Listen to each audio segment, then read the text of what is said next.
नमस्कार दोस्तों, आइए सुनते हैं दानवीर कर्ण से जुड़ी अद्भुत कहानी। महाभारत में कर्ण ने श्री कृष्ण से पूछा, मेरी माँ ने मुझे जन्मते ही त्याग दिया, क्या ये मेरा अपराध था कि मेरा जन्म एक अवैध बच्चे के रूप में हुआ? द्रोणाचार्य ने मुझे शिक्षा देने से मना कर दिया क्योंकि वो मुझे क्षत्रिय नहीं मानते थे, क्या ये मेरा कसूर था? परशुराम जी ने मुझे शिक्षा दी, साथ ही ये शाप भी दिया कि मैं अपनी विद्या भूल जाऊंगा क्योंकि वो मुझे क्षत्रिय समझते थे। भूलवश एक गौ मेरे तीर के सामने आकर मर गई और मुझे गौ हत्या का वध का शाप मिला। द्रौपदी के स्वयंवर में मुझे अपमानित किया गया क्योंकि मुझे किसी राजघराने का कुलीन व्यक्ति नहीं समझा गया। यहाँ तक कि मेरी माता कुंती ने भी मुझे अपना पुत्र होने का सच अपने दूसरों पुत्रों की रक्षा के लिए स्वीकारा। मुझे जो कुछ मिला दुर्योधन की दया स्वरूप मिला, तो क्या यह गलत है कि मैं दुर्योधन के प्रति अपनी वफादारी रखता हूँ?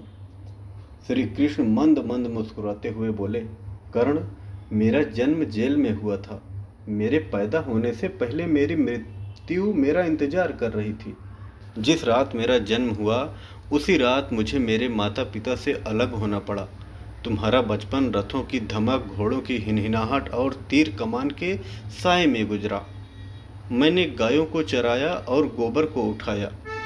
जब मैं चल भी नहीं सकता था तो मेरे ऊपर प्राणघातक हमले हुए। कोई सेना नहीं, कोई शिक्षा नहीं, कोई गुरुकुल नहीं, कोई महल नहीं। मेरे मामा ने मुझे अपना सबसे बड़ा शत्रु समझा। जब तुम अपनी वीरता के लिए अपने गुरु व समाज से प्रशंसा पाते थे, उस समय मेरे पास शिक्षा भी नहीं थी। बड़े होने पर मुझे ऋषि संदीपनी के आश्रम में जाने का अवसर मिला। तुम्हें अपनी पसंद की लड़की से विवाह का अवसर मिला, मुझे तो वो भी नहीं मिला जो मेरी आत्मा में बसती थी। मुझे बहुत से विवाह राजनैतिक कारणों से या उन स्त्रियों से करने पड़े जिन्हें मैंने राक्षसों से छुड़ाया था। जरासंध के प्रकोप के कारण मुझे अपने परिवार को यमुना से ले जाकर सुदूर प्रांत में समुद्र के किनारे बसाना पड़ा।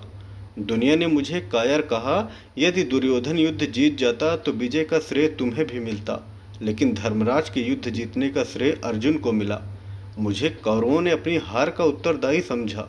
हे कर्ण, किसी का भी जीवन चुनौतियों से रहित नहीं है। सबके जीवन में सब कुछ ठीक नहीं होता। कुछ कमियां अगर दुर्योधन में भी थी तो कुछ युधिष्ठिर में थी। सत्य क्या है और उचित क्या है, ये हम अपनी आत्मा की आवाज़ से स्वयं निर्धारित करते हैं। इस बात से कोई फर्क नहीं पड़ता कितनी बार हमारे साथ अन्याय होता है।